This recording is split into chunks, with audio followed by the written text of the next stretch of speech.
Of the early tribes of ancient Greece, the thing that differed between them was the dialect that they spoke, and that would be used to distinguish them into particular groups.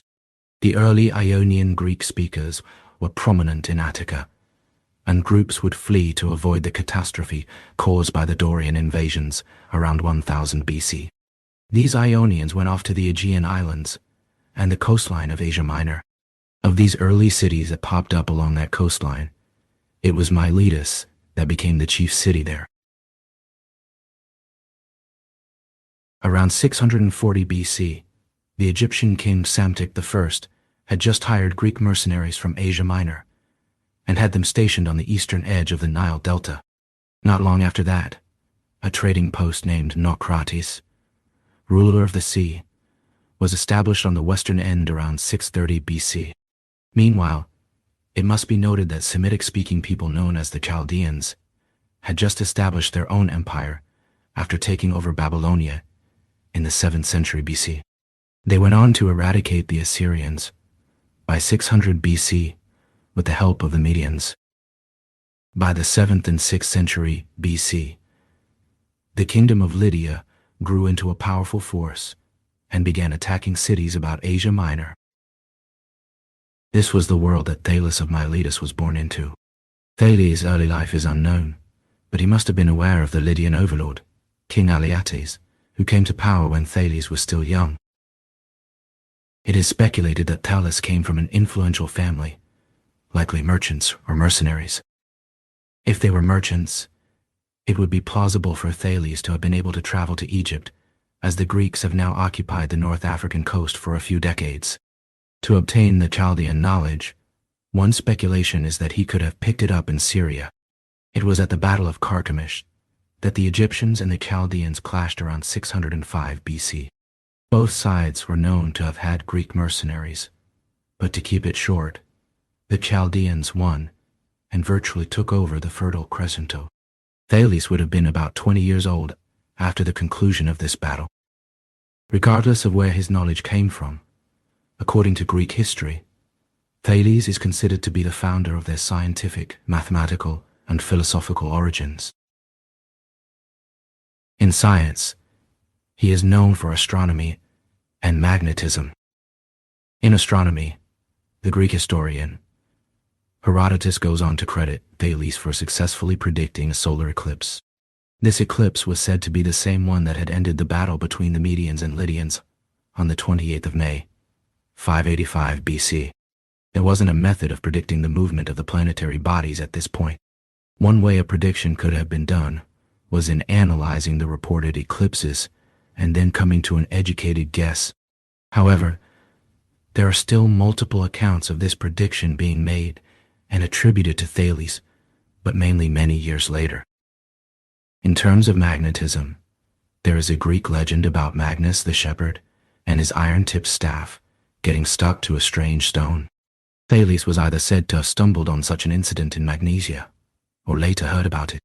One later name for this rock was the lodestone, which had a quantity of magnetite in it that attracted iron. According to Aristotle, Thales believed that the attraction force of the iron to the rock was due to its soul.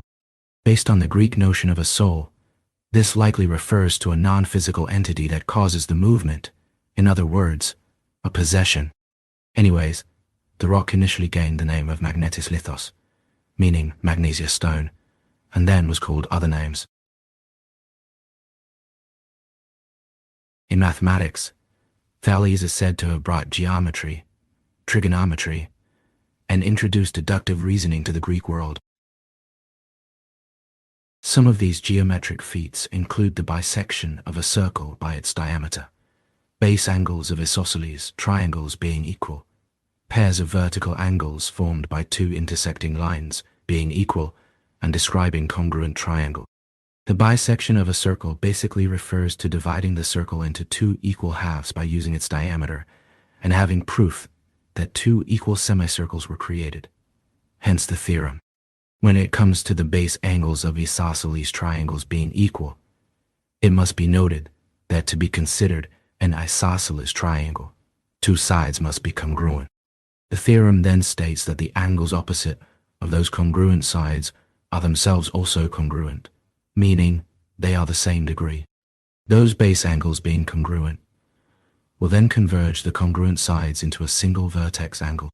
This one is similar to the previous topic of isosceles triangles, except for the absence of a base. If we let the two intersecting lines cross at their centers, it will create two congruent baseless isosceles triangles. As those congruent sides converge into the vertex angle, they continue through the center to form the same vertex angle. Thales is said to have used trigonometry in order to figure out the height of a pyramid in Egypt. In order to find the height of the pyramid, one must note the length of its shadow at a given time. Since the pyramid sides are at a slant, the measurement is done from half its base to the tip of the shadow. Then a stick with a known length could be placed at the tip of the pyramid's shadow, while the length of the stick's shadow is also determined. The idea is that the two shadows will form two right angles that have the same degree opposite of the object's height. Thales also used deductive reasoning to logically come to generalized ideas. One way to explain this is by coming to a consensus on what things mean. It's a comparative way of identifying that 2 plus 2 is 4, and that 1 plus 3, being 4, is also true. In this sense, the different equations that both combine to equal 4 is the logical conclusion deducted from accepted facts of addition. In philosophy, Thales is known as the first of 7 sages of ancient Greece.